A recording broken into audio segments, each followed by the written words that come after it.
2 p.m. on Tuesday, May 17, 2022. Everyone please stand for the Pledge of Allegiance. To the flag of the United States of America and to the republic for which it stands, one nation, under God, indivisible, with liberty and justice for all.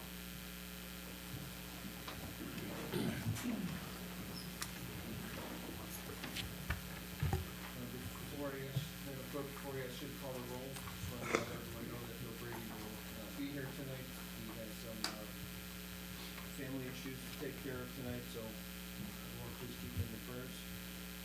Madam Clerk, call the roll, please. Trustee Brady? Trustee Brennan? Present. Trustee Galante? Here. Trustee Mahoney? Present. Trustee Mueller? Yes. Trustee Sullivan? Here. President Glatz? Present. Before we start, may I have a motion to consider approval of the agenda with the removal of item number 11, appointment of 911 dispatcher? I'll make that motion. Thank you. Can I have a second? I'll second. Madam Clerk, call the roll, please. Trustee Brennan? Yes. Trustee Galante? Yes. Trustee Mahoney? Yes. Trustee Mueller? Yes. Trustee Sullivan? Yes. That motion carries. Thank you. Item number 1, I'd like to ask the board for a motion to consider approval of the agenda. I'll make the motion. Thank you. Second. Thank you. Any comments from the board? Approving the agenda or the minutes? Minutes. You're on item. Item number 2. Oh, sorry. Well, no, we didn't. Yeah, we did. We're removing. No, we don't have to do it differently. I already asked. We approved the amended agenda. Gotcha. Item number 2, I'd like to ask a motion to consider approval of the minutes of the special village board meeting held on May 3rd, 2022. So moved. Second? Thank you. Any comments from the board? Any comments from the public? Madam Clerk, can I call the roll, please? Roll call for item 2, Trustee Brennan? Yes. Trustee Galante? Yes. Trustee Mahoney? Yes. Trustee Mueller? Yes. Trustee Sullivan? Yes. Motion carries. Thank you, everyone. Item number 3, Trustee Mueller. I move we consider adopting Resolution 2022-R-044, recognizing Becky Nichols for her efforts in starting and managing the Tinley Park Farmers Market. I'll Is there make a that second? motion. A second? Thank you. Go ahead, Mike. Consider recognizing and extending appreciation to Becky Nichols for her many contributions to Tinley Park through the creation and management of the Tinley Park Farmers Market. I have a resolution that I'll read now. So whereas Becky Nichols, owner of Avon Trophies and Awards in downtown Tinley, along with a group of active Tinley business people, including Diane Hebel from the Tinley Park Chamber of Commerce. Oh, we got some tough names in here. Madeline Buckus from Photos by Rick and Kate Donovan from Crystal Castle came together along with Dick Post from RM Post Realtors and Cindy Circa of First Midwest Bank to start the Tinley Park Farmers Market in the summer of 1997. And whereas the Tinley Park Farmers Market, which was a collaborative effort on the Oak Park Avenue Main Street Association, the Tinley Park Chamber of Commerce, and the Village of Tinley Park, and for a while included an open-air business expo, was formed to bring more attention to Oak Park Avenue, the historic Main Street in the Village of Tinley Park, and whereas the core group of women who started the event, affectionately referred to as the Farmer Market Girls, which includes Becky, Diane, and Madeline, and who were eventually joined by Ellen Clerk and Ed and Joe's Restaurant and Pizzeria, and Nancy Ward from Crossmark Printers, are still the best of friends to this day. And whereas Becky continued to manage the farmers market through the 2021 summer season, sacrificing sleep and precious Saturday mornings 20 weeks per year for 25 seasons to run this popular event that has become part of the fabric of Tinley Park community and continues to this day to bring people to downtown Tinley. Now therefore be it resolved by the President, Clerk, and Board of Trustees of the Village of Tinley Park, Cook and Will Counties, on behalf of our more than 55,000 citizens, herein represented, that the Village of Tinley Park extends its warm thanks to Becky Nichols for her many contributions to the Tinley Park through the creation and management of the Tinley Park Farmers Market, and we all wish her well as she retires from running it. Be it further resolved that copies of this resolution will be provided to Becky Nichols and the Tinley Park Historical Society, And it's adopted and signed on this day, the 17th of May, 2022, by Michael Glotz, the village president, Nancy O'Connor, the village clerk, and the board of trustees. I think Becky is here to receive an award as well. Want to say a few words, Beck? Just thank you. Or It's repronounce the been a long names. time. Oh, Dan, sorry. It's been a lot of work, but a lot of fun. Again, we're friends forever. The 6 girls that actually did this, and the last couple of years I did it on my own, but they were there in spirit. And I wish the village good luck in carrying it on. So thank you. Thank you, Becky.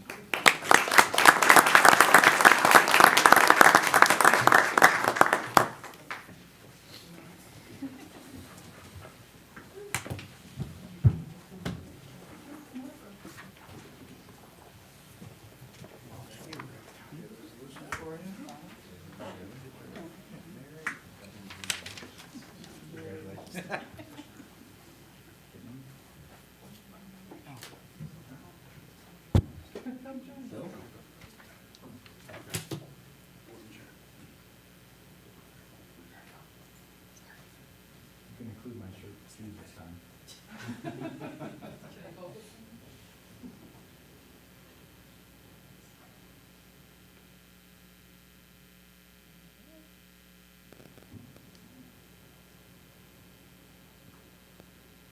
Thank you very much.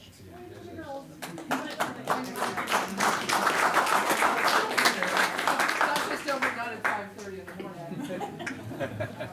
Thank you for everything. So much. Thanks for coming out.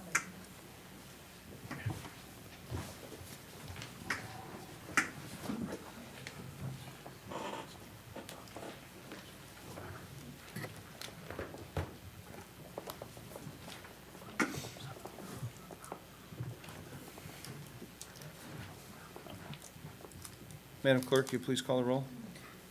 Trustee Brennan. Yes. Trustee Galante. Yes. Trustee Mahoney. Yes. Trustee Mueller. Yes. Trustee Sullivan. Yes. That motion carries. Thank you, everyone. Item number 4, Trustee Mahoney. Thank you, Mr. Mayor. Please consider adopting Resolution 2022-R-048, designated May 15th through May 21st as National Public Works Week in the Village of Tinley Park. I'll second that motion. Thank you. Go ahead, Dennis. Thank you. Public Works professionals focus on infrastructure, facilities, and services that are vital importance to our community and an integral part of residents' everyday lives. The American Public Works Association has celebrated an annual National Public Works Week since 1960. As we in the Village of Tinley Park encourage all citizens and civic organizations to recognize and substantial contributions public works personnel make to protect our health, safety, and quality of life. Consider designating May 15th through May 21st, 2022 as National Public Works Week in the Village of Tinley Park. This resolution is eligible for adoption. Thank you, Dennis. Any comments from the board? I just want to thank our Public Works. John, obviously, without you guys, we couldn't do what we do every day. You guys work unlimited amount of hours, so thank you for everything that you guys and your team do. Any comments from the public on Public Works? Madam Clerk, you please call the roll. Roll call for item 4, Trustee Brennan. Yes. Trustee Galante. Yes. Trustee Mahoney. Yes. Trustee Mueller. Yes. Trustee Sullivan. Yes. That motion carries. Thank you, everyone. Item number 5, Trustee Brennan. Thank you, Mr. Mayor. I'd like to make a motion to consider adopting Resolution 2022-R-051, recognizing State Farm Insurance Company's 100th anniversary celebration. Is there a second? I'll second that motion. Thank you. Go ahead. Thank you, Trustee Mueller. I will now read the resolution recognizing State Farm Insurance Company's 100th anniversary celebration. Whereas State Farm is celebrating its 100th anniversary in 2022, and whereas the Village of Tinley Park recognizes the positive impact the company and its agents have had on our community, as they have been taking care of customers in Illinois since 1922. And whereas State Farm was founded in the United States in Illinois on the 7th of June in the year 1922 by G.J. Maherl, a farmer from Myrna. And now therefore be it resolved by the President, Clerk, and Board of Trustees of the Village of Tinley Park, Illinois, Cook and Will counties, on behalf of its citizens herein represented, do hereby declare June 7th, 2022 as State Farm Day in the Village of Tinley Park. The residents of Tinley Park are called upon to observe this day by demonstrating what being a good neighbor is all about through acts of kindness and making people feel welcome. Adopted this 17th day of May, 2022, signed by Michael Glotz, Village President, Nancy O'Connor, Village Clerk, and the Village Board of Trustees. Thank you, Bill. Thank you. Anyone from the board have any comments? Anyone from the public have any comments? Madam Clerk, please call the roll for Roll item call 5. for item 5. Trustee Brennan? Yes. Trustee Galante? Yes. Trustee Mahoney? Yes. Trustee Mueller? Yes. Trustee Sullivan? Yes. The motion carries. Thank you, everyone. Next, we have item number 6, receive presentations of the Tinley Park Business Spotlight, TK Insurance, and UCP Seguin Foundation. I will go first with item number 1.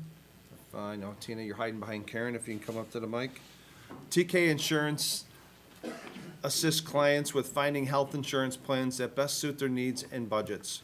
We are pleased to welcome Tina Koneski, owner of TK Insurance Incorporated. Thank you. Thank you for inviting me. Good evening. Yes, my name is Tina Koneski. A lot of people have a hard time with that, but it's super simple. I lived in Tinley Park for over 38 years. My husband and I have raised 3 wonderful children. I have 3 grandchildren. One is a new one and another one on the way. We love Tinley Park. When we first got here, there was only like 14,000 people, and it's grown, and we've enjoyed growing with it. Throughout the years, my husband and I, we've really jumped into Tinley Park, helping to serve in several different capacities, whether it's coaching baseball, softball, doing food drives, a lot of things with our church, and various different capacities in the community, just trying to help people. I'm a member of the Tinley Park Chamber. I enjoy being a part of that and partnering with several corporations and businesses, just trying to be a resource and help in any which way I can. One of the things I do is I love helping people to protect what matters most. And in doing that, I decided to become a licensed certified insurance broker. And I'm fully licensed and certified in doing home and auto, life insurance, and many other things. But one of the things that I really cherish doing is helping people navigate through the Medicare process. A lot of people believe it's confusing and complicated, but it really doesn't need to be. So I have a teaching background, so I really enjoy helping them to be able to be more informed, educate them, and help them to be able to make a more informed decision that meets their needs and wants. I started in the insurance business in 1998, and I continued on with that, started my own corporation in 2017, that's TK Insurance Services Incorporated. Over the last couple years, I shared a space with the Tinley Park Business Lounge at the Tinley Park Professional Building. Just of recent, I took over, I leased it, the ownership of that lease, and really enjoy having the additional space. Everyone knows through the pandemic how everything was shut down, and there was no place for a lot of people to go, whether it was to sign up for Social Security, Medicare. The libraries were closed, the banks were closed, Social Security was closed, and so I was able to team up with several organizations in the community and let them know my doors are open. I was there every day just welcoming people to help them to, in that process of whether it's the,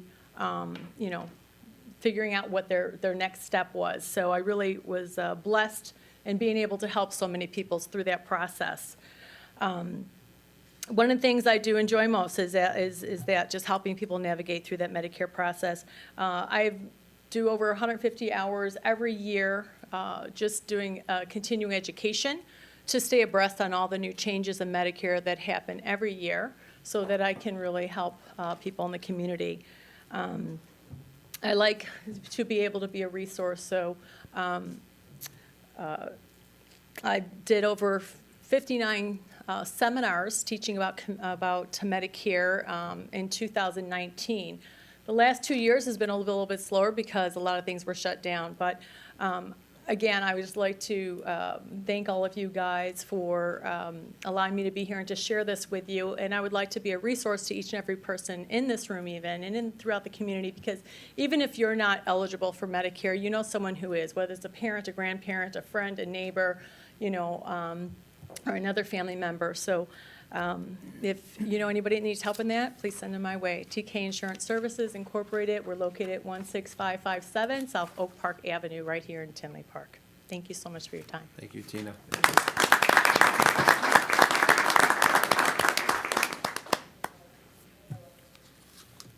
I'd just like to add, before I go on with the next presentation, that during the pandemic, there was a senior group of people that got together to help seniors, and Tina was instrumental in so many deliveries of groceries and helping seniors. She was one of our rock stars, to say the least. You're welcome. Thanks, Dance. So the mission of the United Cerebral Palsy Seguin Foundation is to raise, grow, steward, and distribute funds to programs and services that help children and adults with disabilities achieve their potential, advance their independence, and act as full members of the community. Please join me in welcoming Julie Lurch of UCP Seguin Foundation.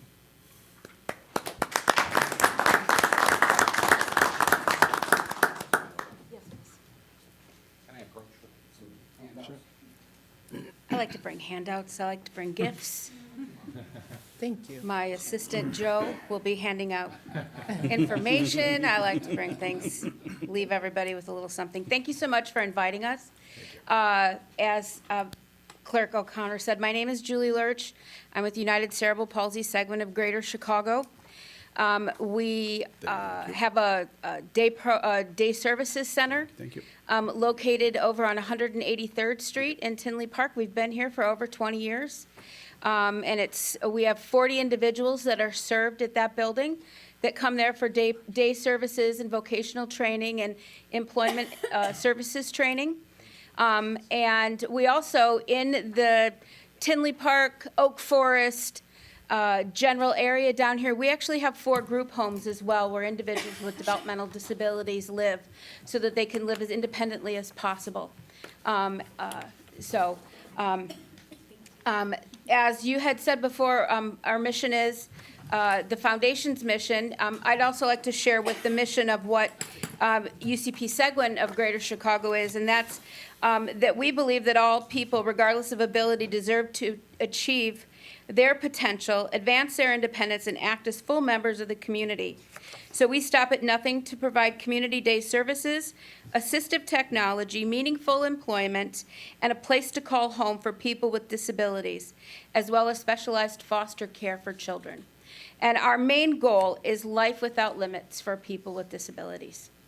And so one of the main reasons why we're here, and this is a big thank you to President Glotz, is he was very kind in writing a letter of support for us to an application, a grant application that we have going with Congressman Danny Davis to be able to provide about $400,000 worth of improvements to our building over on 183rd Street. And it's to replace some HVAC equipment, to resurface a parking lot over there. I noticed when I did my little research on everybody here, and Village Clerk O'Connor, I know that the mental health center behind our building is one of your causes. It's everyone's down here, I'm sure. And so we share a parking lot, we share an entrance in and out of our building with there. And so our driveway is awful. And so we're hoping that with this grant, we'll be able to fix that as well. So again, just on behalf of everybody that we serve, thank you so much for your support. So I wanted to tell you a little bit about what we're all about. I could go on for hours. I know I don't have a lot of time, but What I wanted to tell you is that we serve over 400 individuals with developmental disabilities. So that's autism, cerebral palsy, Down syndrome, the whole gamut of intellectual disabilities. We also serve 150 children in children's foster care, and these children are in specialized foster care. So these children have either a complex medical condition or they have some pretty significant behavioral issues. And so we're able to provide a home for them so that they live in a home with a family as opposed to a large, more congregate setting. And so we're very committed to community integration and community living in a community setting. We also serve, and one of our big programs that we have down in our Tinley building is our Infinitec program.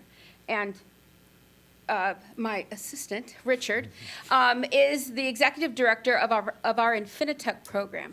And Infinitec is our technology program where we serve 26,000 children in schools throughout 4 states where we provide technology services for, you want to say a little bit more about what? Yeah, I would like Richard to talk because he's a good presenter. So here's the deal. We are so lucky to be here with you and to share this mission with you. We're so happy to have a home here in Tinley Park to be able to do this. It is the headquarters, the center spot that spits out into 5 different states that offer technology services for schools and social service agencies throughout the country. We serve Kansas, Illinois, Pennsylvania, as well as Minnesota, and also missing one. We have a toenail in Michigan. We're just dipping in the water in Michigan a little bit. But the whole mission is to make sure that kids are empowered, teachers are empowered with knowledge, to keep kids included in classrooms and keep them involved in community life. It's a powerful mission, and you're part of that because of where we live and how we live in that situation. So if you're in trouble and you need help, such as durable medical equipment, we have offerings of that nature. Grandma comes in, you need a cane, a walker, a crutch, a power wheelchair, stop at our shop because we give that to you free of charge for any resident in the state of Illinois. If you're willing to come and get it, it's a powerful mission to get done. So the Infinitec mission is really about empowering people through the use of technology. Thank you.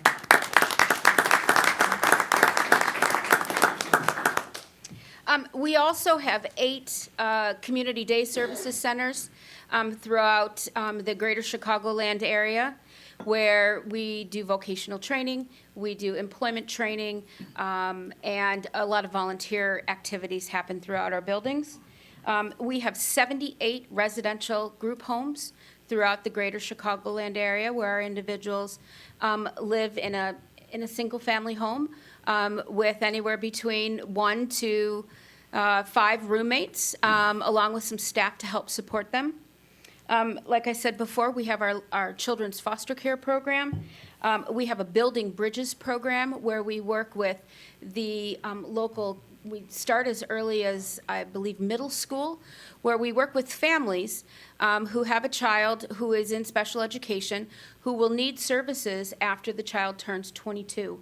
So we work with the families to make sure that they're connected with all the services that they're going to need when the child ages out of schools. And so we help, we act as partners with the actual school districts and the schools. We have an adult recreation program as well as home-based services. So for individuals who live at home with their families, we offer services such as respite services, case management services to make sure that everybody's needs are being met. So that's, I'm taking up way more than my 2.5 minutes. Thank you so much for inviting us, and again, thank you so much for your letter of support. Also, I have passed out invitations. We actually are dedicating one of our homes just down the street over in your neighborhood in Country Club Hills. So if you're interested in stopping by to see what one of our residential homes look like, where the people we serve live, we'd love for you to stop by. It's on Thursday. We'd love for you to stop by and see what we're all about, so you can see it in person, as well as you can stop by our Rue Block building over on 183rd. Thank So, you, Julie. if you have any questions, please I'll just, what I did want to say, Julie, is cerebral palsy is very important to myself, and I'm sure this whole board in our village. We're glad that we can support you in your efforts. What you guys do is just amazing. Sorry to hear that the state or Senator Hastings won't help with the parking lot. What I would be willing to do is either myself personally or through the village, I could look at your parking lot with John, or maybe we can get one of our contractors, if they're willing to, take a look at it and see if maybe we can in kind and get them to help, depending obviously on the size of the repair that you need, and see if we can help you guys with taking care of that. And then I'll take a look at it with John, and we'll assess it, and we'll have Paul get a hold of you, Well, if that works. we would appreciate that very much. And one thing that I totally forgot, because I was all excited about Joe, my assistant, passing out my handouts. Free pens. Free pens. I think I left extra. And I hope everybody in the more expensive seats down here, the floor seats, got a pen. Okay, but this is Joe Mangoni, and Joe Mangoni's our president and CEO of UCP Seguin. So I didn't mean to leave Joe out as well. So, but thank you all, and thank you for that very kind and generous offer. We really appreciate that. And I just wanted to say thank we will you, be and in thank you to touch. all the department heads too. I know you guys come out, fire, you're always out there, and I'm sure the police department's always had our, group home whenever needed. So really thank you to all the departments, and thank you, Mr. President, for the assistance and the support on the letter to Congressman Davis. Absolutely. So we'll be in contact you very shortly with the parking lot. Great. Thank Thank you you. so much. Thank you.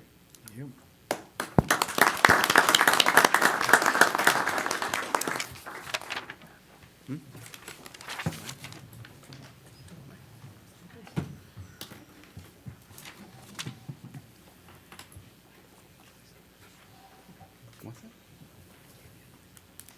Did you forget your pen? That's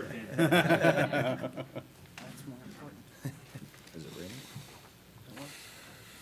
Next, item number 7, I'd like to ask the board to consider following board commission liaison appointments for fiscal year 2023. I'll make that motion. Thank you, Mike. Do I have a second? I'll second. Thank you, Dennis.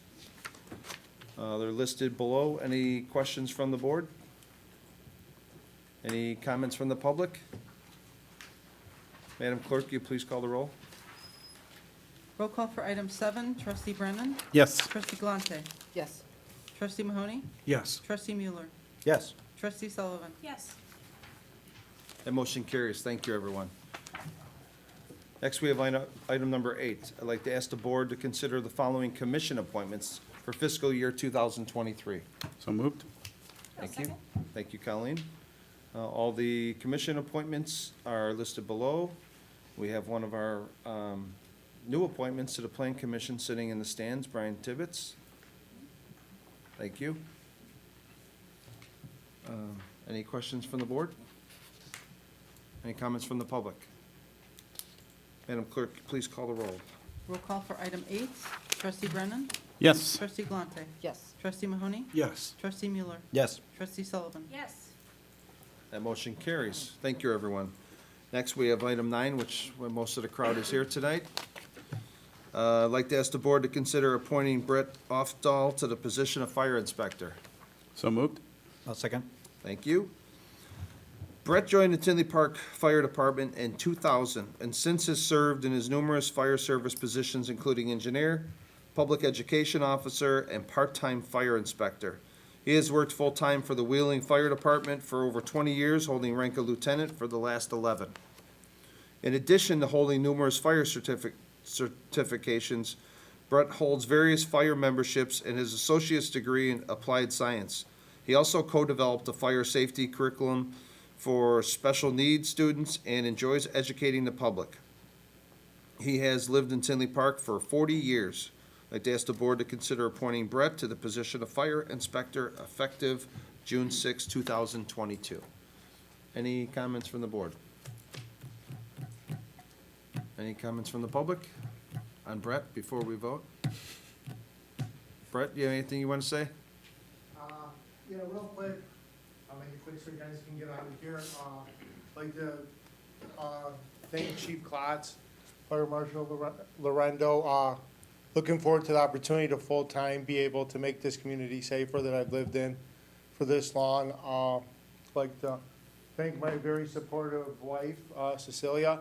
My kids would be here, but one's playing baseball, one's playing volleyball, and the other 20-year-old just got a job, and I don't want to screw that up at all. So I just want to say thank you to everybody. Congratulations, Brett. Yeah, congratulations.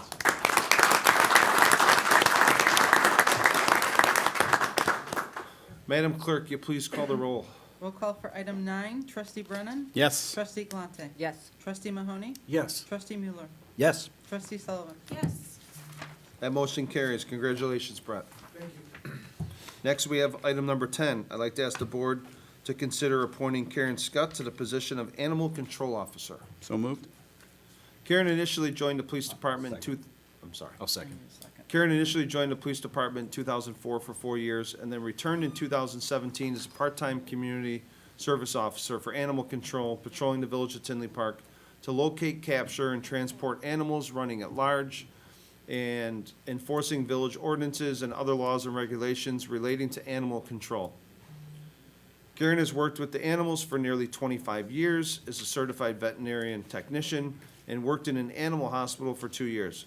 She is involved with PAWS, fostering hundreds of animals over the years, and has previously served on the board for 5 years. It is recommended that Karen is promoted to the full-time position of Animal Control Officer. I'd like to ask you tonight to please consider appointing Karen Scott to the position of Animal Control Officer effective May 18th, 2022. Any comments from the board on Karen? No? Any comments from the public? Karen, would you like to say a couple words? We were hoping you'd bring Ron her helmet with. I've always thoroughly enjoyed working here, whether it was back in 2004 or when I had the opportunity to come back in 2017 after my little jaunt to Wyoming. Animals are my life. They've been my life since I was this big when my parents owned a pet store. I blame my mom for all of this. My love of animals started with her. And my dad was very patient. My husband is very patient. And I'm very lucky to have my 2 girls with me tonight. It just so happened that my oldest is here from Pennsylvania this week. So I just wanted to say thank you, President Glatz, the trustees, Chief. Chief's always got my back. I never know what I'm walking into every day. It could be helping a robin fledgling like I did today get back with its parents, or running down 400-pound pigs on I-80. So I never know, and that's what makes my job fun. So I would love to continue doing that in this capacity, and I look forward to helping both us and the furry, scaly, whatever critters out there that we have, because we've got all of them. Fuzzies. Thank you. Thank you, Karen.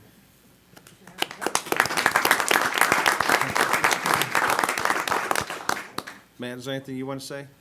I know you highly recommended Karen. I appreciate it. As she stated, she was here in 2004 and then came back in 2017. She is always out there, always doing a great job, and she's going to take on additional duties that she had volunteered for as well. So she's a great employee. I'm looking forward to getting her on full-time. So, and thanks again, Mayor. Thanks, Chief. Madam Clerk. Roll call for item 10, trustee Brennan. Yes. Trustee Galante. Yes. Trustee Mahoney. Yes. Trustee Mueller. Yes. Trustee Sullivan. Yes. That motion carries. Thank you, everyone. Next, we have item 12. May I have a motion to consider approval of the following consent agenda items? I'll make that motion. I'll second. Thank you. The consent agenda items have been publicly posted and available for review according to the Illinois Open Meetings Act. Would anyone from the board like any of these items removed from the consent agenda tonight? Madam Clerk, you please call the roll. Roll call for item 12, trustee Brennan. Yes. Trustee Galante. Yes. Trustee Mahoney. Yes. Trustee Mueller. Yes. Trustee Sullivan. Yes. Motion carries. Thank you. Item number 13. I'd like to ask the board for a motion to consider adopting ordinance 2022-0-025, amending Title 11, Chapter 112, Section 112.22, the Tinley Park Municipal Code, an ordinance decreasing the number of Class A liquor licenses that can be issued in the village and increasing the number of Class AV liquor video licenses that can be issued in the village, Hillgrove Tap, 9505 West 171st Street. So moved. I'll second it. Thank you. The proposed ordinance would decrease the number of Class A liquor licenses that can be issued in the village by one and increase the number of Class AV liquor video licenses that can be issued in the village by one. Upon completion of the renovations at 9505 West 191st Street, the applicant will operate a full-service restaurant and bar. Video gaming for Hillgrove Tap is permitted, and the board's requirement for a separate 21-plus section of the establishment have been met.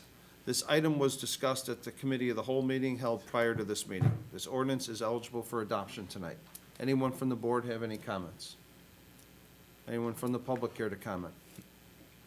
Would you like to comment? Sure.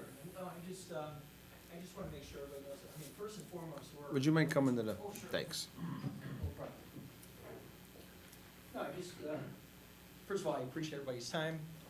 We appreciate you taking into consideration to get the gaming within 9 months instead of the 365 days.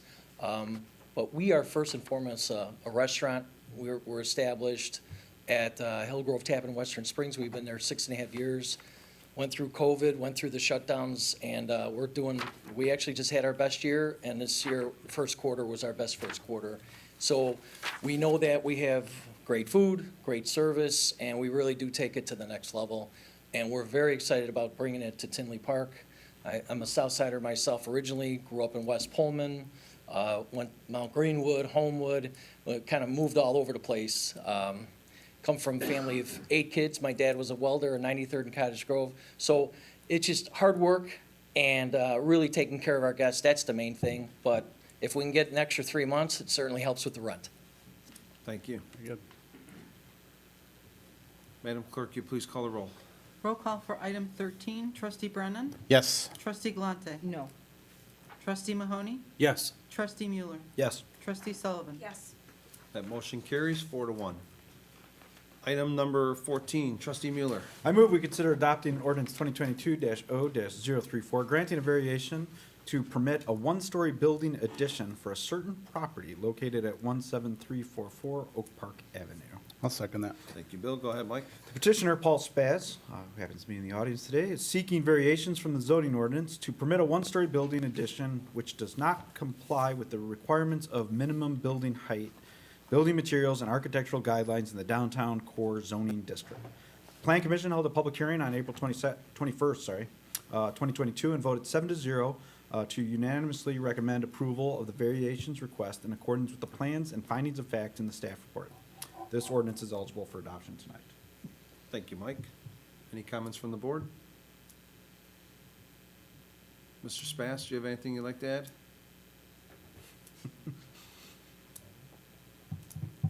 Not too often, you don't have anything to say. Paul, thank you for your commitment to Tinley Park. The place is beautiful. You changed a vacant building into a very nice place to take your family. Like we said in the cow, we're just waiting for you to give us your next vision of the back patio. Thanks, Paul. Any comments from the board? No? Any comments from the public? Madam Clerk, you call the roll, please. Roll call for item 14, trustee Brennan, Yes. trustee Galante, Yes. trustee Mahoney, Yes. trustee Mueller, Yes. trustee Sullivan. Yes. That motion carries. Thank you, everyone. Thank you, Paul. Look forward to the new design.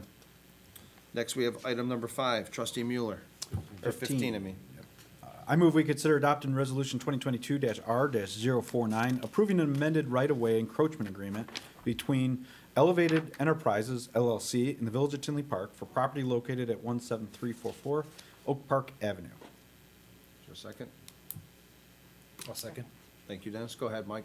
The approval of resolution 2022-R-049 amends the original resolution of 2020-R 098 for an encroachment of 3.51 feet to 4.26 feet for a brick wall, stair, and patio area on the Oak Park Avenue right-of-way for property located at 17344 Oak Park Avenue. The applicant is wishing to modify the existing patio, of which this agreement reflects those modifications. The agreement shall terminate upon damage or destruction of 50% or more of the replacement building of the building or other improvements which encroach the village's right-of-way. This item was discussed previous to this meeting at the Committee of the Whole meeting and is eligible for adoption tonight. Thank you, Trustee Mueller. Any questions from the board? One question for the work you're doing in front. Has Paul applied for the facade grant? We're working with him on getting all of that in, but he needs to get me a couple of things, but we'll get him to the ECC as soon as possible. As soon as he gets you the documents you need. That'll be soon, right, Paul? Thank you. Any comments from the public? Madam Clerk, you call the roll, please. Roll call for item 15, trustee Brennan, Yes. trustee Galante, Yes. trustee Mahoney, Yes. trustee Mueller, Yes. trustee Sullivan. Yes. That motion carries. Thank you, everyone. Next, we have item number 16. Trustee Mueller. I move we consider adopting ordinance 2022-0-035, granting a variation to permit a corner fence in a secondary front yard for property located at 7501 Hanover Drive. Is there a second? I'll second. Thank you. Go ahead, Mike. The petitioner, Eric Schmidt, is seeking a variation from the zoning ordinance to permit a 6-foot-high privacy-style fence to encroach 10 feet into the required secondary yard of the property located in the R3 zoning district. The Plan Commission held a public hearing on May 5th, 2022, and voted 3-4, recommending denial of the requested variation in accordance with the plans and findings of facts in the staff report. This ordinance is just up for first read tonight, Mr. Mayor. Thank you. The only thing I would ask everyone, since it's just first reading, regardless how the Plan Commission voted, I would ask everyone just to please consider voting in favor of it tonight, and any problems that you may have with the plans, it'll give Kimberly and the resident a couple weeks to work through some of those things, if there's any concerns that any board members may have with why it was denied. And then the final vote would be in June. It was June 7th, I believe? Yeah, Wednesday's the 1st, so it'd be like the 6th or 7th. 7th, yeah. Yeah, June 7th. So if everyone would just please take that into consideration, I would appreciate it. So it gives them a time to work out some of the details. Kimberly, since it was denied by the Plan Commission, do you want to give for the board, if anyone didn't watch the Plan Commission meeting, a small description? Yeah. This is interesting in the fact that, we come across these cases from time to time when the village makes adoptions of the zoning code.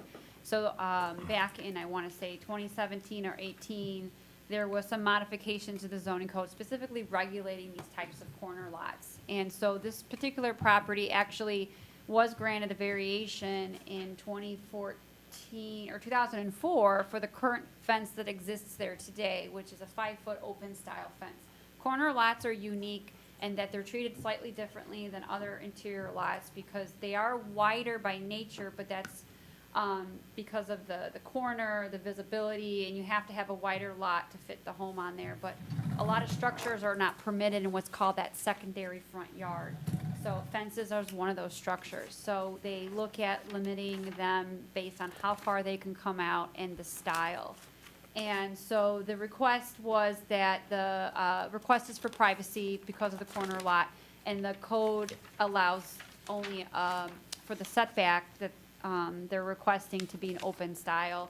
The argument was that the neighbor behind them has a privacy fence, which is true, but if and when that gets replaced, it will have to conform with the current regulations. So the concern was that there is no physical hardship on the property to warrant the variation request, and then this would also be kind of setting up precedent for, the other lots. So the commissioners, kind of went in length. I think they did a good job analyzing it. They understand what the homeowner's requesting from an aesthetic standpoint, but they were following the the hardship, and then there's a couple of other members that, you know, looked at it from an aesthetic standpoint. They didn't see that it was, you know, it was going to be aesthetically more attractive if they matched the fence. So, as you can see, it wasn't a unanimous vote. I encourage you again to, I guess staff at this point too is also, you know, concerned that if we need, you know, to make changes to the text again, because we don't want to be setting up a precedent with the variations. But I think the report speaks for itself. Go out and visit the site too. The Plan Commission did a good job. If you have any questions or concerns, I'm happy to talk through it. There are options available. So, describe that Thank well. you. Is Eric? I believe so. I personally, yeah, there you go. Hey, Eric, You go is there ahead. anything that you wanted to add to the discussion? Yes, sir.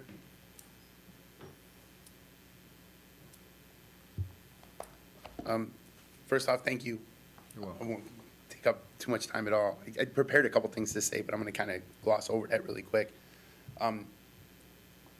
During the meeting with the zoning commission, one of the things that got left out of the staff report, what was in print, but nobody discussed it, and I think it was Commissioner Truxell that brought it up and kind of questioned me about it, was my lot is 11,343 square feet.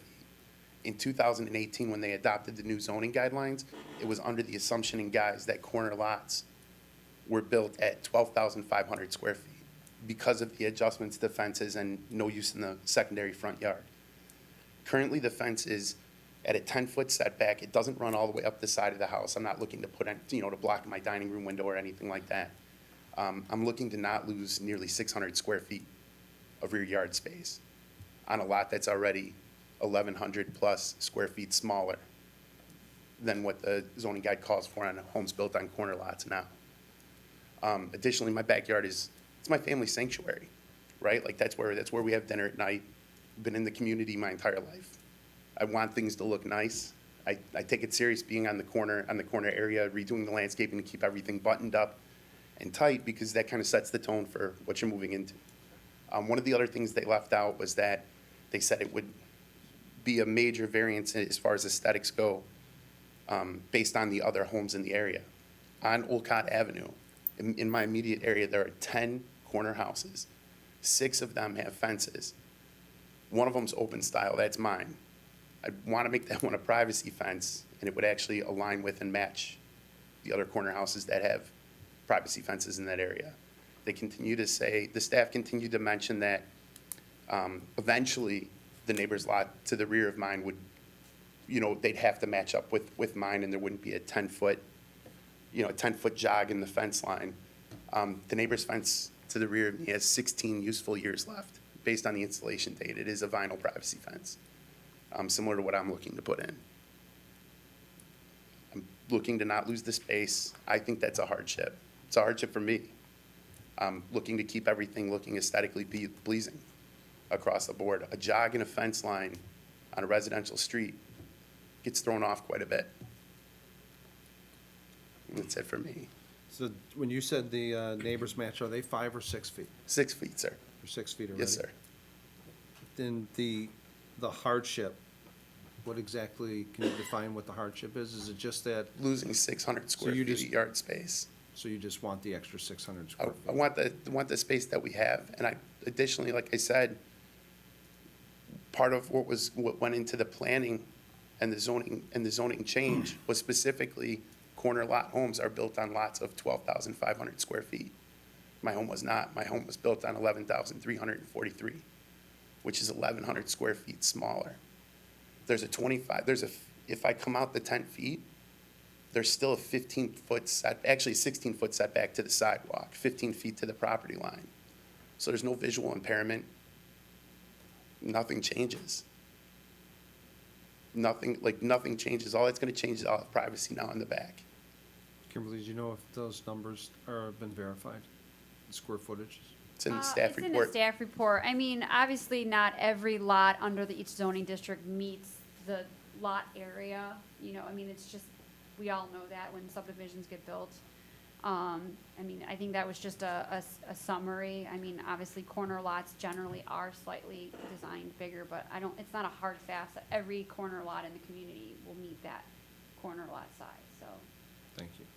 Anyone from the board have any comments or concerns? I'm just a little curious how, so what you're asking is, so the fence that's there right now, you want to say the same line, Yes, ma'am. just privacy? Yes, ma'am. That's it? Exact same fence. So with the code, because if he changes it, then he has to, according to the code, would have to move inward? So correct, for corner lots, the secondary yard has setbacks for structures and fences. If you want a privacy fence, it has to stay within that 25-foot setback, which is, kind of lines up to the rear corner of the house. Most corner lots, naturally, they want to get more of their yard, so the code says that it can come out, administratively, we can approve that now. That's different than before, they had a variation. You can come out 10 feet, but it has to be 5 feet and open style. And so that's what the variation on the property was granted back in '04. So he can maintain that and not lose yard space, it just would have to be an open style. In order to ask for the variation, usually you have to meet some type of criteria of a hardship.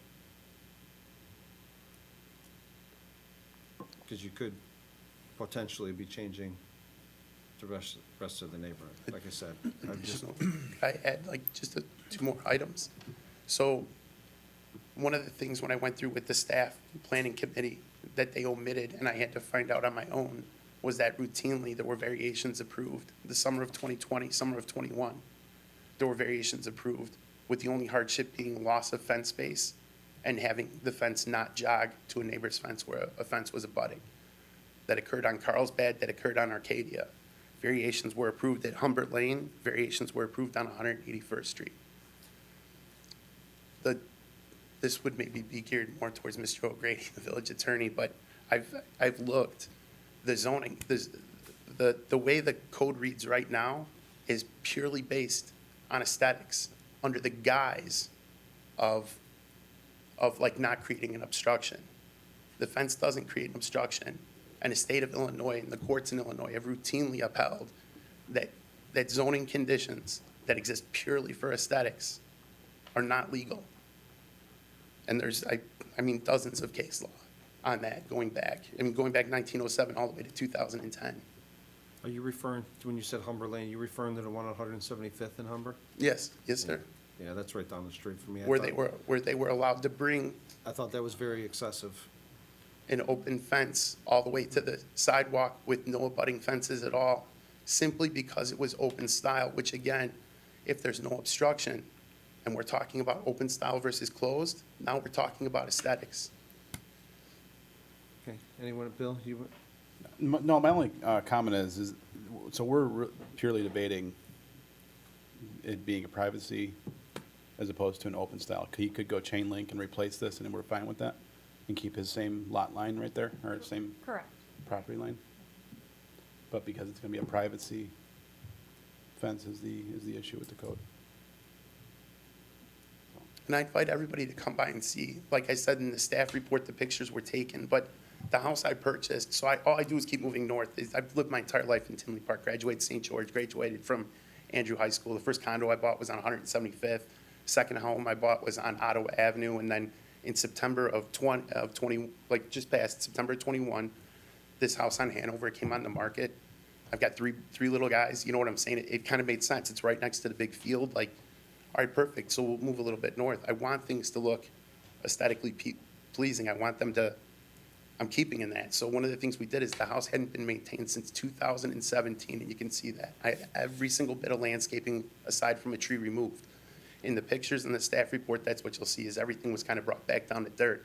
Since then, I've spent, I don't know, hours a day, every single day, like re-landscaping, even put a little sitting area on the side of the house. Like I said, I'm not looking to cover the side of the house. I'm just looking to keep the exact same front line, be able to have dinner in the backyard with the kids, have my dog not bark at people when they're walking by. Olcott's busy. It's heavily traveled.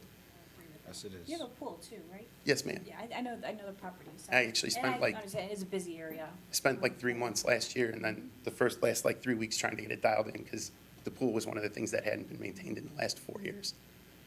So, yes. Contact Mueller, he's a pool expert. Diane, I'll get do you you have something to say? water I mean, can we just make a motion to postpone this until they can work this out? Because I agree, I see these fences all over, so I guess I don't know when we allowed that and why now we're not, in that same area, because they're definitely, I see them down 84th Avenue. I encourage you to read the section in the staff report where the staff outlines why the text amendment was made. Variations were being granted. And once you start granting variation after variation, your code becomes no longer really enforceable. So either there's something wrong with your code, or there's something wrong with the ability to enforce the code. So that was the direction we went, to modify the fence regulations, built in an administrative process, and those are those criteria. So, yes, there will be existing situations you see. I see it all the time. People, well, why can't, things change over time. There will be things that are existing that you will see in the community that over time, eventually they will change, But the variations are here for a reason. Codes aren't perfect. We can't make them fit every possible scenario, and that's why it's written in there that if you have a unique hardship on your lot, not a personal hardship, but a hardship that physically your lot cannot comply, that's where variations are a good tool. And in this scenario, there are options to comply with the code, and that's why I think the Plan Commission it was difficult, because there are options to comply with the code. This lot is similar in nature to other corner lots. There's nothing with the lot itself that wouldn't allow them to have a fence. So that's just the variations are, again. Based on hardships. So I don't. Was a are motion you- made one- over? no, I don't sorry. know. Are you done, Diane? Well, can I make a motion to postpone this item until we can get some more I don't- clarity? Yeah, we've already had motion. I think that, Well, she can make a motion to postpone, but it is on first reading, you have to get a second, so. I did. you seconded her motion? No, I got a second on my motion. Yeah. Right, you have a motion to approve. On it. yours, we're talking Right. about her, she wants to make another motion. I am highly against it. I am The- too. Because it's just first reading. It's, like I said, at the beginning of this, it's first reading. Any questions or concerns, there's no reason to make Mr. Schmidt wait another month to get this going, because he's gonna have to get his contractor, as we all know how it is to get material. Who knows when he's gonna be able to get that fence up. We're either gonna vote it down, or you should approve it. I think you should let the process keep moving forward. Everyone has until June 7th to contact staff and asking if you have any questions. Staff can contact Mr. Schmidt and see whatever there is to postpone it. It delays this thing a month, and I don't think it's fair to him. I think we should either. But if you would like to make a motion and you have a second, that's great. But I highly recommend to the board, you pass it tonight. You have till June 7th to have staff and Mr. Schmidt talk and go back and forth in case there's any compromise that they would like to make.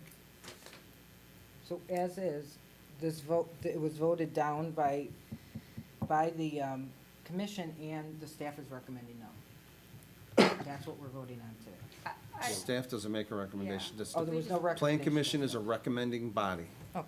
They're recommending that you vote it down. I am asking the board to vote yes. Give you staff and yourself time to ask questions and see if there's anything that you would like to make in the meantime, from now until June 7th. I don't think it would be fair to Mr. Schmidt not to at least give him the due diligence to have till June 7th in case anyone would like to make any tweaks. That's my recommendation. So if there's, go ahead. Just for clarity, we can vote no today, and it's still, oh, okay, I understand. If you vote no, I it understand. dies. If the whole, I Un- understand. A vote in the negative will kill his fence, and he will no longer be able to go forward. A yes vote allows Mr. Schmidt to go forward, and then it gives you until June 7th. That's why prior to this, if you had questions, it would have been helpful if you contacted staff. Anyone, please Didn't have- contact them if you have any questions. But other than that, I'm gonna call the roll. Madam Clerk?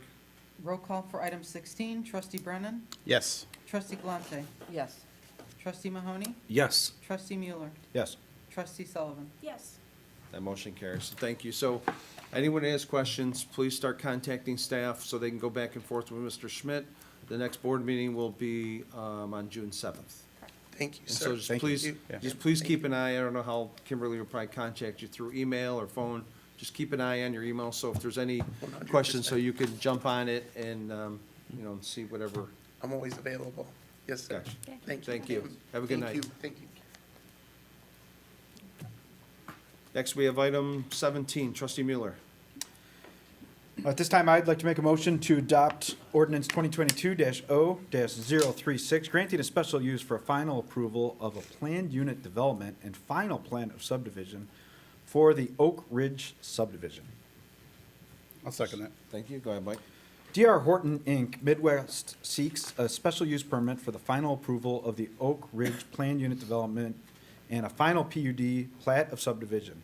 The approvals allow for the residential development with 81 detached single-family homes, 162 attached single-family townhomes, and a 3-acre park in substantial compliance with the preliminary approval granted on January 4th, 2022.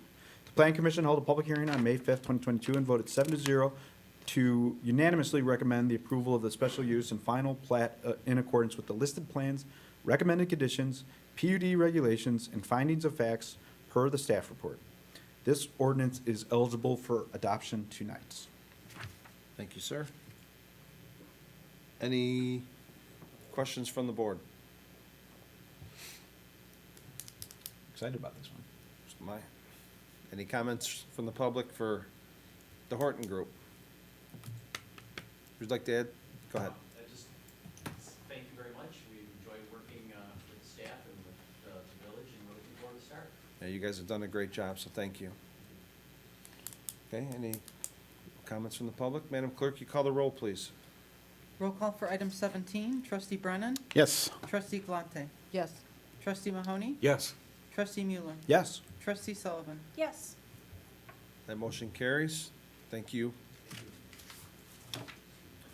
Item 18, trustee Mueller. I move we consider adopting ordinance 2022-0-037, granting Stephen Novak of Anytime Fitness a special use permit for a commercial indoor recreation use greater than 3,500 square feet in a floor space at 17823 80th Avenue. I'll second that. Thank you. Go ahead, Mike. Stephen Novak of Anytime Fitness requests a special use permit to operate a fitness center in the B1 Neighborhood Shopping Zoning District. The Plan Commission held a public hearing on May 5th, 2022, and voted 7-0 to unanimously recommend the approval of the special use in accordance with the listed plans and findings of fact in the staff report. This ordinance is also eligible for adoption tonight. Thank you, Mike. Any comments from the board? Any comments from the public? Madam Clerk, you call the roll, please. Roll call for item 18, trustee Brennan, Yes. trustee Galante, Yes. trustee Mahoney, Yes. trustee Mueller, Yes. trustee Sullivan. Yes. That motion carries. Next, we have item 19. You guys will enjoy this conversation as well. Trustee Mueller.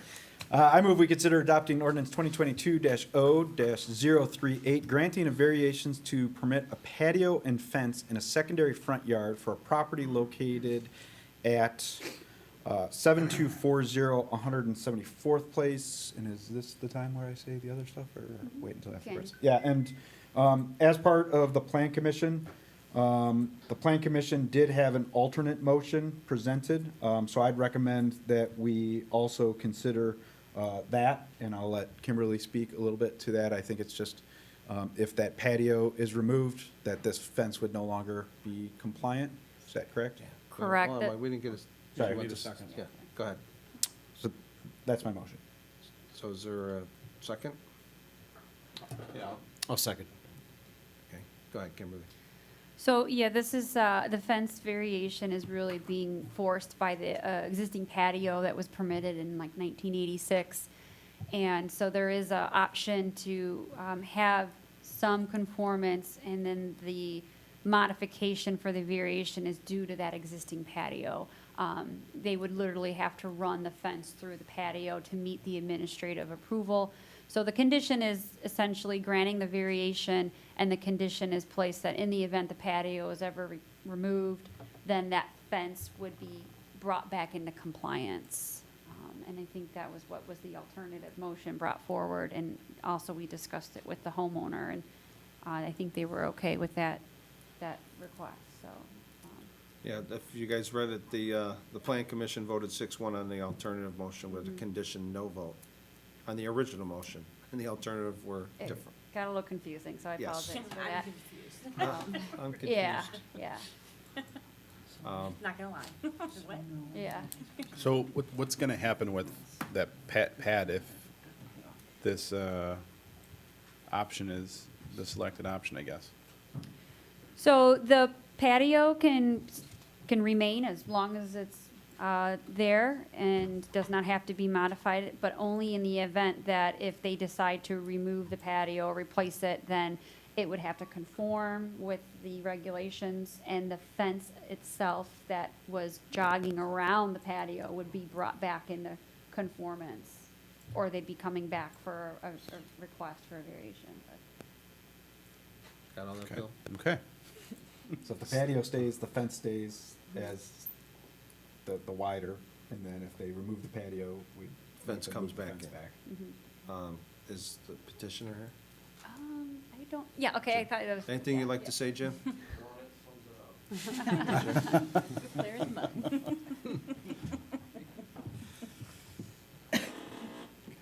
Okay, any comments from the board? Same thing with this.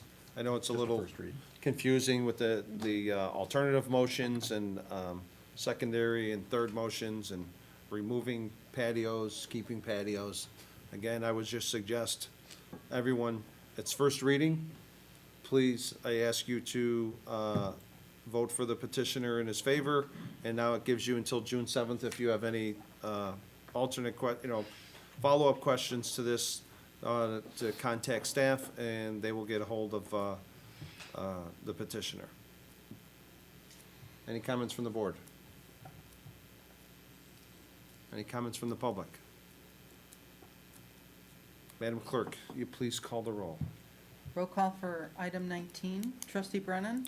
Yes. Trustee Galante? Yes. Trustee Mahoney? Yes. Trustee Mueller? Yes. Trustee Sullivan? Yes. That motion carries. Jim,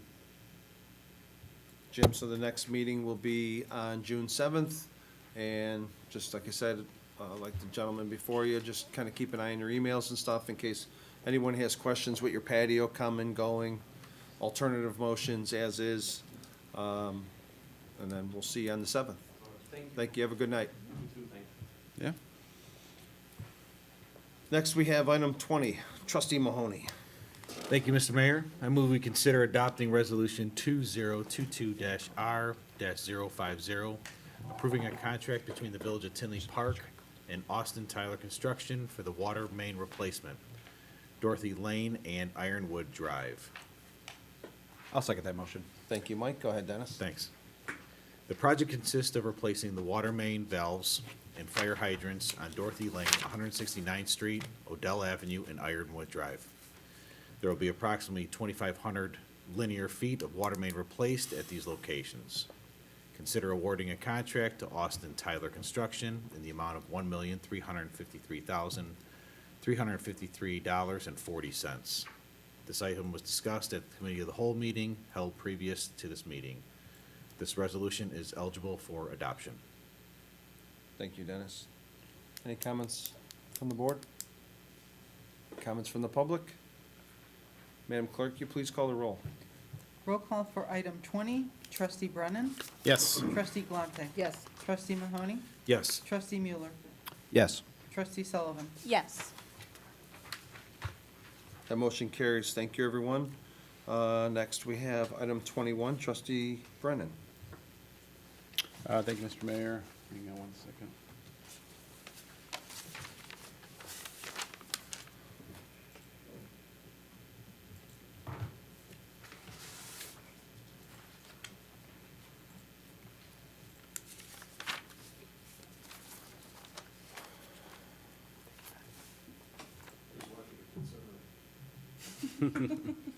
No, there's no, hang on, I'm getting to the cow.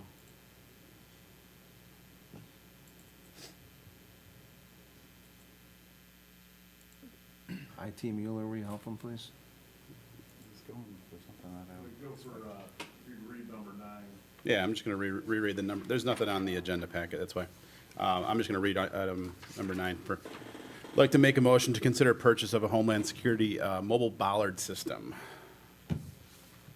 I'll second that motion. Thank you, Trustee Mueller.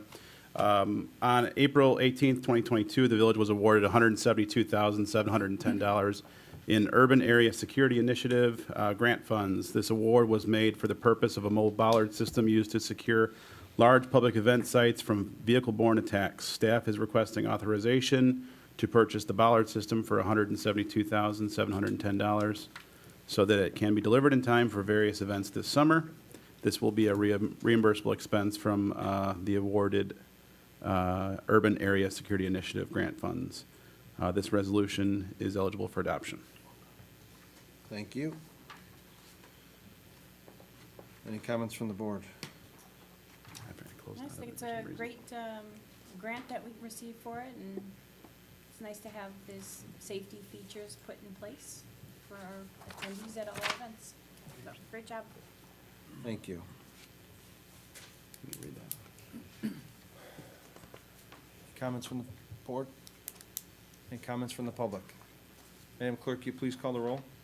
Roll call for item 21. Trustee Brennan? Yes. Trustee Galante? Yes. Trustee Mahoney? Yes. Trustee Mueller? Yes. Trustee Sullivan? Yes. The motion carries. Thank you, everyone. Next, we have item number 22, receive comments from the staff. Pat, before you go, if you're going to speak, I'd like to ask Chief Walsh, would you mind going first and give us an update on Ron and Helmet? Sure. And whatever else you might have planned on saying? Last week, the command staff, along with Mayor Glatz and Trustee Brennan, went to Lincoln Way North High School. We observed Ron Helmet and the handlers, Officer Sweeney and Officer Merman, as they learned tracking techniques by placing food at various locations. They place a pile of food and have the dogs find it. As time goes on, we learned that they would place less and less food as they hone their skills. This week, they're learning narcotics interdiction, and from what I understand, they're really excelling, they're really doing well. So that was the update on what they're doing. But we also learned last week that I spoke at the village staff meeting today. If you're around Ron and he has a ball in his mouth, don't try to remove it unless he wants you to. There's just a lesson learned. So anyway, that's the update. The dogs are they're beautiful dogs. If you haven't seen them, maybe we'll get them up here for a meeting so you can see them. They're outstanding. They're probably the best dogs you can get. And our handler is really excited about them as well. Probably more so than we are. We were just scared none of them got off the leash that day. Thanks, that's all right. We had Raph sitting there with his hand on his side. Pat? Brad? I have nothing. Anything from the right? Mention that the village and the Veterans Commission will be hosting a Memorial Day ceremony next Monday, the 30th, at 10 a.m. at the Patrick Ray Veterans Plaza, adjacent to the 80th Avenue Station. Thank you. Kimberly? Just wanted to note you'll probably be seeing some dirt moving here shortly at the Loyola site. We've got their plat in hand, and we'll be releasing the foundation permit here in the next day or so. So they're gearing up to move like gangbusters. That's great, thank you. Prepared for the dust. Next, we have item 23, receive comments from the board. Anyone from the board care to comment? I would. I didn't jump in fast enough. I just want to congratulate Brian Tibbetts. Met him about a year ago. We talked about, he's very supportive of the board and everything the village staff does, and he's going to be a great addition with his background. So congratulations, Brian, and thank you. And his brisket. His brisket. He's an excellent barbecuer. Is that a word? Barbecuer? Barbecuer, skewer? I don't know. Try down 88th, you'll see him cooking. Anyone else from the board have any comments? Yeah, I just wanted to say, after the last meeting, when we kind of made those changes to kind of the standing committees and some of the verbiage in there, I'm actually very, very supportive of the new verbiage with the partnership. We take on this role. It's a very thankless role, and I think it's selfish to think that we're overseeing all these different groups.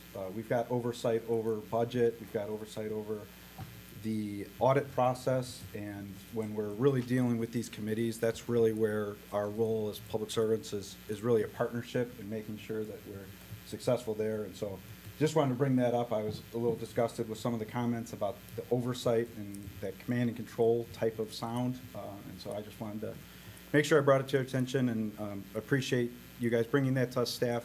I do really like the new verbiage. I think it fits a lot better with our actual roles as trustees, so. The new verbiage is more of a team verbiage. Yes.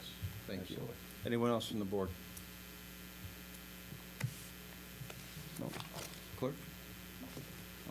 No. I had some comments I wanted to make regarding something that, it's unfortunate, it'd be nice if this stops, but more disturbing information. On April 5th, village board meeting started at 6:30 p.m. It ended at approximately 7:38 p.m., according to the YouTube channel. On April 7th, at 2:06 p.m., Trustee Galante walked into the police station to file a false police report against me.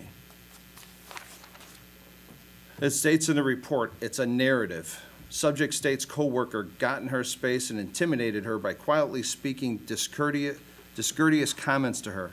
The narrative fails to mention that Trustee Galante also said that I blocked the door. I couldn't block the door if I wanted to. Bill Brady's chair was in the way, and Kristen Therian was standing right there at the door. I was standing by Dennis Mahoney, and I was actually there throwing out garbage long before Trustee Galante arrived. It's just crazy. She also stated in the report, it also states the following in summary, not verbatim. At the end of the Tinley Park board meeting, Diane Galante had her hand on the door to exit the council chamber into the hallway when Michael Glotz came up to her and stood within arm's reach, leaning towards her. Again, that is just not true. She was not, whatever. Diane stated that Michael was standing uncomfortably close to her and began speaking barely above a whisper to her. Diane stated that Michael stated, "You are such an embarrassment to this town. You're an idiot." Diane stated that Michael voiced several iterations of the same sentiment before walking back towards his seat, front and center of the council chambers. What I never called you an idiot. What I did say to you as you were walking around the front of the staff table, as you were giving me your evil stare and mumbling to me, I said that you are rude and embarrassing what you're doing. Diane stated she turned towards Michael as he was walking away, and in her words, she was following me, yelling at me. That is extremely alarming. So what happened is I was standing behind Dennis Mahoney as I was walking back to my seat. She's following me all the way up to my area, yelling and screaming at me, which she even put in her own words. Diane stated Michael responded, "You're an embarrassment, you're rude." That is true. I did say that. She voted against staff. She's making accusations against staff. It is embarrassing. Diane also stated, she replied, "You're unbelievable. You're manipulating policy. You're manipulating procedure. You're manipulating people. You are trying to hurt my family. I really can honestly care less what you are doing. However, please consider to make restitution with village coin for the money that you do owe." Diane stated Michael responded again, "You're embarrassment, you're rude." That is true. Diane stated all the other trustees should have been present for their interactions, but no one was close enough to have heard Michael when he approached her at the door. That is, again, not true at all. There were 16 to 17 people of us all in this room who heard and saw Diane become unhinged and act in a very scary manner as I walked away from her and she came chasing me down. Diane also provided photos of an email conversation that has taken place between her and Michael since the incident, which was attached to this report, which I stated your behavior was very disturbing. Did you even read the emails, Diane? On April 7th, approximately this is the report from Chief. April 7th, 2022, approximately 2:30, I was notified Tinley Park trustee Galante came into Tinley Park Police Department to make a police report regarding an argument that occurred the evening of the village board meeting. So now it goes from accusations of blocking the door, being in her space, to an argument, which is basically what happened is I was walking away from her. And for the story, I walked away. Diane chased me down, in her own words, to the police department, yelling at me. She walked back to the doorway. Then she came back again as I was standing up here, yelling and screaming at me. She goes back to the door. I go over there by Deputy Clerk standing there in front of 16, 17 people as she's standing at the door, yelling and screaming across the room to me as I'm standing probably, 30 feet away from her. On April 21st, 2022, Commander Poulos was contacted by email by Cook County State's Attorney. The email stated in summary, after review of the police report and emails that you previously sent, the State's Attorney's Office does not find the facts of her case rise to any level for criminal prosecution. Based on the above information, I contacted the complainant, Trustee Diane Galante, on April 22nd. I explained the process of the investigation and the results of the review of the case by the State's Attorney.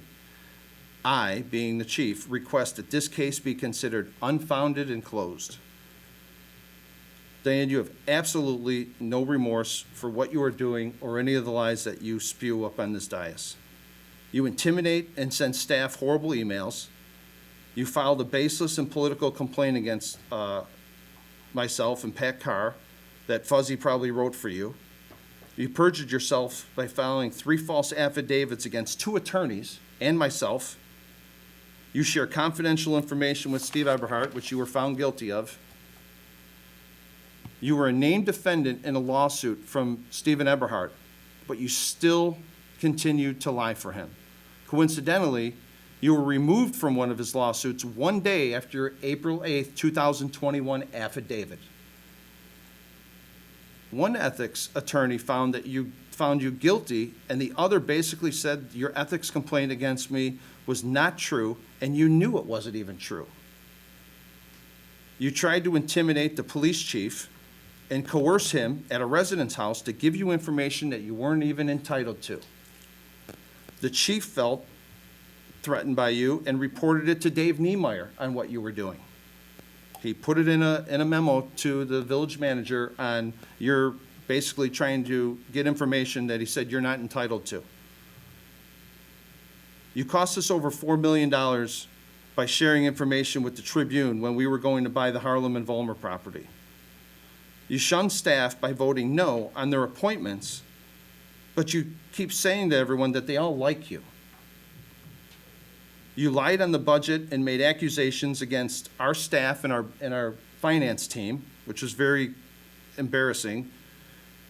And what I think is the chief should consider, if you filed the false police report under 720 ILCS 526-1A4, you lied in the report and 16 to 17 people witnessed every lie that you stated in that police report. Please stop your games and let's work together, or just resign so we can get back to business. Thank you. I want to make a comment. Sure, go ahead. I think it's very Hold important. on 1 second, Diane. It's very important that the Hold on, public Diane. understands. Diane, 1 second. Okay, go ahead. Everybody in the public needs to understand. One of the things I didn't get and why I filed the first affidavit when Mike Glatz, Trustee Glatz, who sat next to me at the Clock's not time, moving. lied about 1 second, somebody Diane. stalking his wife. 1 second, Diane. The clock wasn't moving. Thank you. Was because I thought we were going to be sued again. the amount of money we pay in lawsuits and the extent of time they go on when people duck the servers and hide information and do anything they can to extend it, it's concerning to me. I'm questioning, I've asked, I will put in a FOIA tomorrow, because we are not getting the reports on any financials for the spending of the legal bills, which we were supposed to be getting the quarterly updates. On legal spending, on the open cases, what is the holdup? Why are we spending all this money? What is it being continued for, on and on? Give us some updates so we can understand why it's costing so much money. Anybody standing at this dais, people will come here and say all kinds of stuff, and us up here. We can say what we want, and it's very difficult in a court of law to prove that, to go against it. So basically, we could say anything we want, and anybody that comes up here and makes claims against me can say anything they want, and I have no legal action to go against them. I'm going to, again, talk about these affidavits. I didn't hide anything. Nobody found affidavits in my emails that were hidden. The mayor, who at the time was part of every meeting, he wrote an email to the board and told them my concerns. When I went to him with my concerns, I went to the village manager, who's not here anymore. Went to the attorney, who's not here anymore. And I went to the mayor. Those who I told were told to go see. I then was told that I have to go get my own attorney to file what I wanted out in truth. When people are doing things against the taxpayers, my job is to speak up. That's what I did. I tried to make it aware in this village to make it stop, and they wouldn't listen. I'm not sure what staff is having issues with me. Nobody wants to talk to me. Again, Pat Carr filed a harassment claim against me after I went to HR because of concerns I had. Why I was being told we were using cameras to solve crimes, and then in the police department I was told we never bought the software. Multiple times I was told inconsistent information, and I went to HR because the village manager, who wasn't the village manager at the time, wouldn't meet with me. I'm going to be here for years. It seemed that when I started having issues with the One Tinley Park group, I had issues with Pat Carr. I've worked 30 years questioning, analyzing data. I'm asking questions. I'm not fighting. I'm not swearing. I'm not sure what staff is claiming to have issues with me. But I do know the One Tinley Park group that definitely has their political people here. I see two of them here today that I'm sure will say some nice things about me. Diane, please address the board. Please do not address the public. That's the One Tinley Park group. Can you call the police, Diane? Tim Janis, please. I have a right to file a police report if I am fearful. I went to the police department out of fear. I feared myself that day as you whispered in my ear, and that's why I went there. How dare you? How dare the police department say they're going to sue me or whatever he's claiming?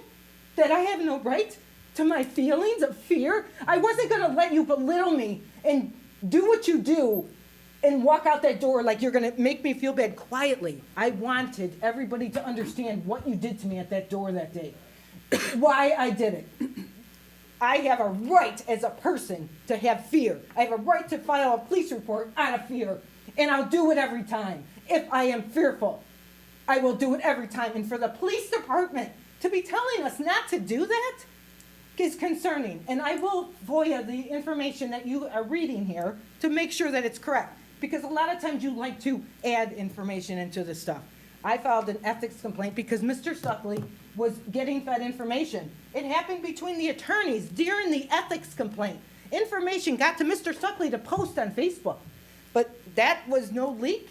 It was leaked between attorneys. The other attorney told us. I have it in email. I am up here to do a job for the people that elected me to do. That's why I'm here. We oversee the village, and we question things. That's what we do. I'm not doing anything outside of business we all should be doing. I disagree with the political attacks against me and my family. I disagree with it. It's political. I watched it go on to people before me. It's just because I couldn't be told what I was going to do, then I'm out and I'm attacked. It's political. And the people in this town actually are very open and they know what's going on. You can continue to do it, and I'm going to continue to file whatever I need to do. Your time is up, Diane. I will Thank not you. be intimidated Your time is up, Diane. by you. Your time is up. Intimidate other people. And so, before you speak, I just want to repeat it again. There was 16 to 17 people that were all sitting in this Good. room. That was the As purpose. everything that Diane said is 100% not true. You had a staff member that was standing between the door and myself, and you had Bill Brady. They know nothing of what you've done. Right. I was All right. right here when that happened.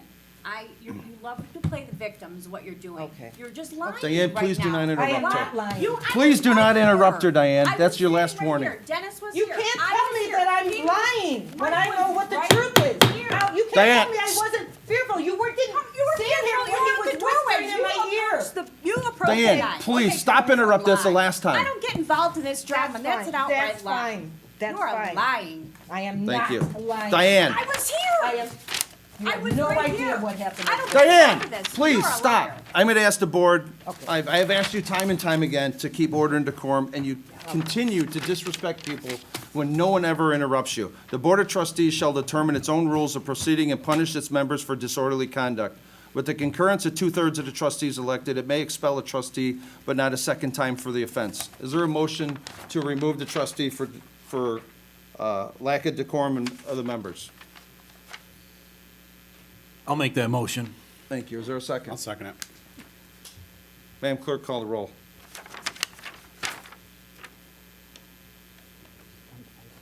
Trustee Brennan. Yes. Trustee Galante. No. Trustee Mahoney. Yes. Trustee Mueller. Yes. Trustee Sullivan. Yes. That motion carries. Last time, Diane, we asked you 9 times, and you still continue to talk over when no one. Because I have to defend when- myself. Here we go So I again. have to leave. When Is that no what you're one, telling me? when no one interrupts you, no one ever interrupts you when you speak. We all sit Okay, here and Carol, listen. please. Diane, Okay. please leave. I'm leaving. I want Diane, you to update please. on the executive session, because I'm not told about the executive sessions, because you'll tell me I wasn't here. And then I don't know. Yeah, bingo. You walk out of them. And I walk out of them. and actually, we You've passed walked an out of order. 2 of them. You've walked out. Before we started, you left. I couldn't be here for them. Thank I you. couldn't Yes, you- stay. No? Colleen, thank you. Diane, will you please leave? I am. I'm shutting down my computer. Is that okay? But you keep arguing with board members. Okay. You know what? I'm glad there's an election. I hope everybody pays attention. Oh, Because my God, this is crazy. And I want to talk to the police department about what they're claiming on me. I want to find out how they can claim that. Dennis, could you close the door, please? Thank you.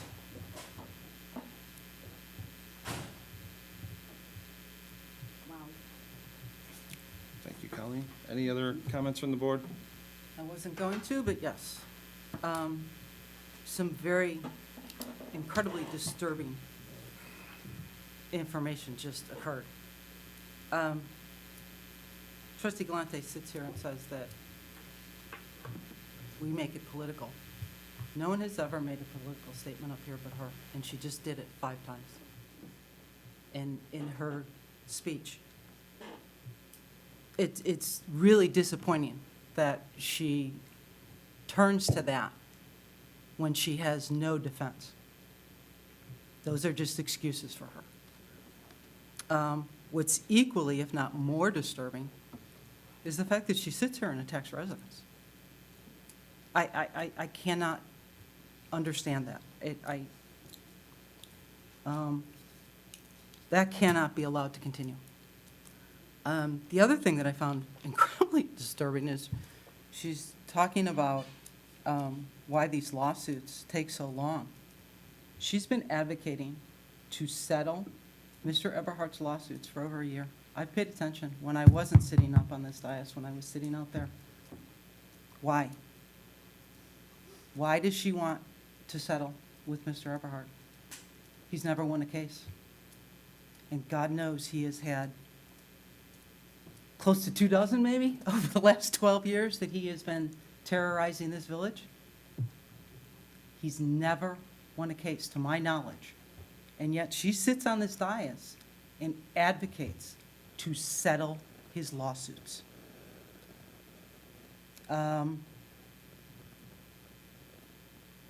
Never, is all I can say.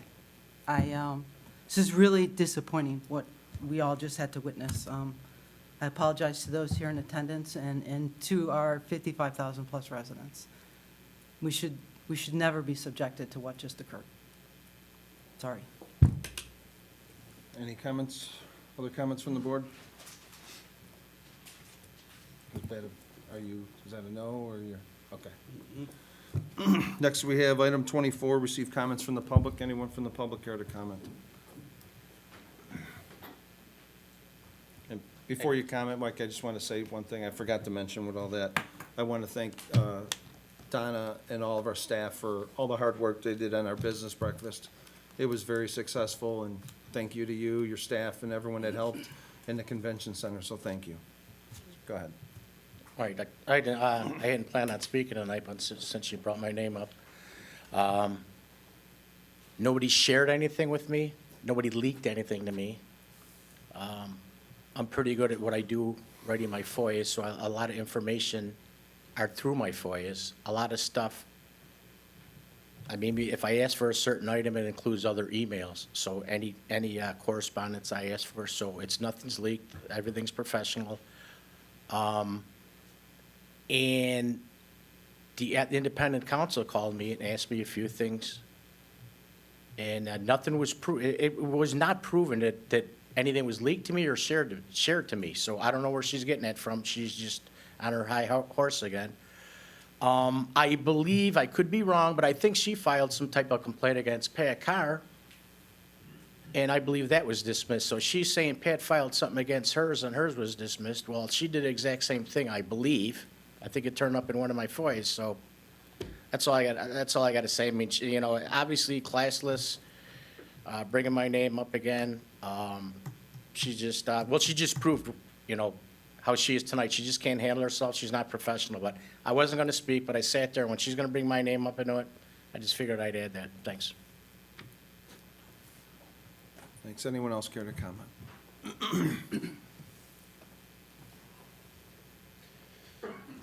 Mr. Mayor, Madam Clerk, Attorney, Board, staff, I can't believe what I just saw tonight. I can't believe what's going on with this trustee. You guys have been so patient in dealing with her. You said 9 warnings were given at previous meetings prior to a vote on removal. And what I saw tonight, as an American, it's my right to criticize any one of you on that dais. Any one of the elected officials in this country, I can criticize. And I have. I've said some things on Facebook that probably aren't nice. But Trustee Galante has filed 2 police reports against me that I know of, based on Mr. Stuckley and my FOIA requests on her police reports. Thankfully, our police department had the good sense to say there was nothing wrong with this American's criticism of this elected official, Diane Galante. I would have preferred you didn't remove her tonight, although it was fair and just and the right thing to do, but I wanted to confront her about her attempts to have me arrested for my Facebook criticisms about her. And I think that this has been memorialized tonight on video so that the public can see that Trustee Galante is not only corrupt, but is absolutely unfit for office. She's abused her office. She's abused the traditions of this nation. We're all Americans here. We can all criticize our elected officials. And the police have said that my criticisms and Mr. Stuckley's criticisms and any other criticisms, as far as I know, that Trustee Galante has reported to the police, and I'm sorry to the police that she's wasted so much of their time that Trustee Galante has stood here at this podium and said could be better used on other things. And now we have a corrupt politician formerly sitting in that seat who was just removed from this body, wasting the time of our police department and putting our village at risk for a lawsuit from me. And I don't want to sue our village. I've been working with the Attorney General to make sure that Trustee Galante complies with the law. The law, not her feelings, not Facebook comments, not her running off to the police department, but the law. She hasn't been doing it. She's broken the law. I filed an ethics complaint against her, and that ethics complaint said she's guilty of unethical behavior. And I think you just kind of pointed that out in your removal of her from this room. I've never seen this happen before. I've never seen it so deservedly happen before. If Trustee Galante does not comply with the law and start behaving in a manner that an American elected official should behave in, I will sue Trustee Galante in her private capacity, because I don't want to sue the village I've called home for 50 years. I don't want her behavior to cost this village. I want it to cost Trustee Galante. She can hire her own lawyer and defend her own unethical and illegal, immoral, corrupt behavior in this room on this dais. I'm sorry to speak in front of you in such a passionate manner tonight, especially with what you have had to put up with all along in this. I congratulate you for your vote tonight. It was the right thing to do. Trustee Galante needs to resign. That's all I have to say. Thank you. Anyone else from the public care to comment? Let the record reflect there are none.